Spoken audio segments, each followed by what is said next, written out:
Lynn and I met. I walked into a restaurant, bar.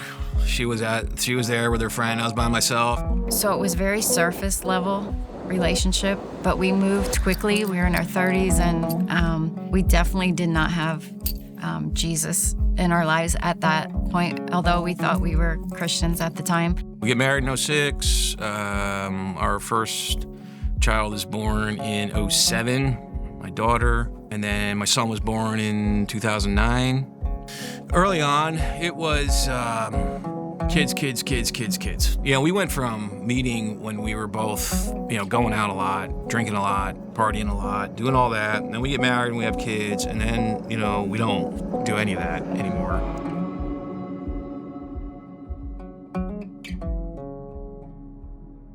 It started with she was having a lot of leg pain. Got to a point where she couldn't work anymore. We were going to a lot of doctors. Ultimately, we got a diagnosis of, Lyme disease. Coming home and needing someone to kind of help me navigate the world, it was all new to me, just not feeling well and trying to push myself through every day. It was exhausting, and I really needed Dave at the time, just to be there, help me, guide me. But I felt at that time that he was nowhere really to be found. I signed up for, to marry somebody, to be a partner, raise some kids, go do things together, have dinners together, be a family, make plans, and be able to do those plans and all the normal things. I got somebody who couldn't do those things on the other side. It just was getting so frustrated that turned into anger, and then I was just extremely short with her at her worst time.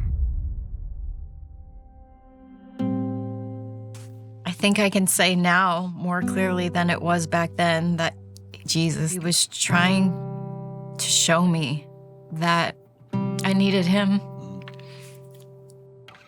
So after the divorce, I moved to Pennsylvania with the kids. Dave, we would talk. It was the time in my journey as a Christian to learn how to pray for those that hurt you. We'd hang up after some really nasty conversations, and I remember getting on my knees to pray for him, to pray for his soul, his salvation, that he would find Jesus.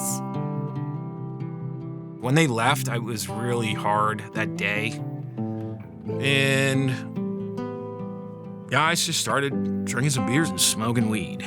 I would just like to get in my mood, man, and just zone and tune everything out.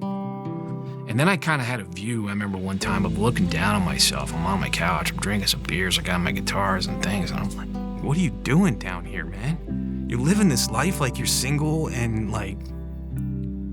going out, and your kids are up there. That was the first thing that hit me. A friend of mine sends me a sermon from here, from 1122. I basically started watching sermons, and I stopped going out. I was on dating apps and stuff before. I got rid of all that stuff. I just stopped. I just started to want to learn more about God, how to have a relationship with Jesus. I'm realizing all the things I should have done, could have done, right? Because of my actions is why I'm here. I'm crying the whole weekend to God.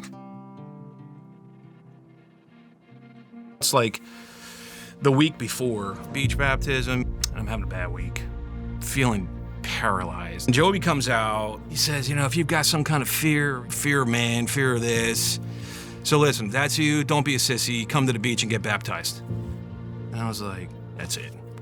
It just hit me. Yeah. And I go, and waves are crashing, and everyone's just so fired up, man, and they're helping me out there and stuff, and pray for you, and, who is Jesus Christ to you? And I'm like, he's my Lord and Savior. And, man, I go back, and as soon as I come up, the first thing that popped out of my mouth was, F yeah, that whole week.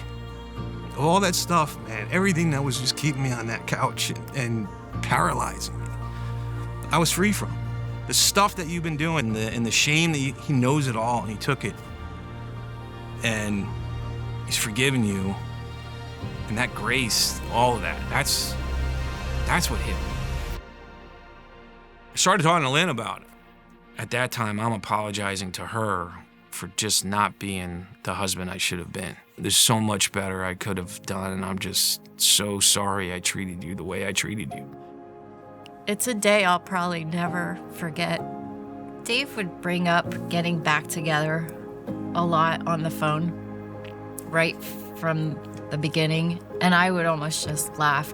After he got baptized and things started to change, he would bring it up, and I'd just lightly maybe consider it, thinking, okay, there's a maybe there.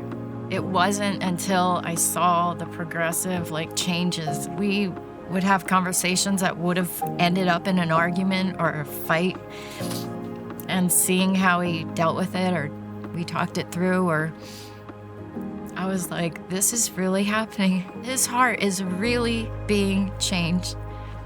At dinner one night with our kids, I got on my knee again and asked her to marry me again in front of the kids. And yeah. What'd she say?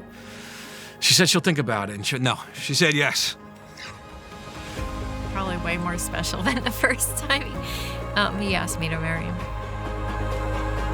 Standing firm, staying in the Word, staying true to Lynn and doing the right things there as well as compared to what I used to do, and my kids, and being that example for them.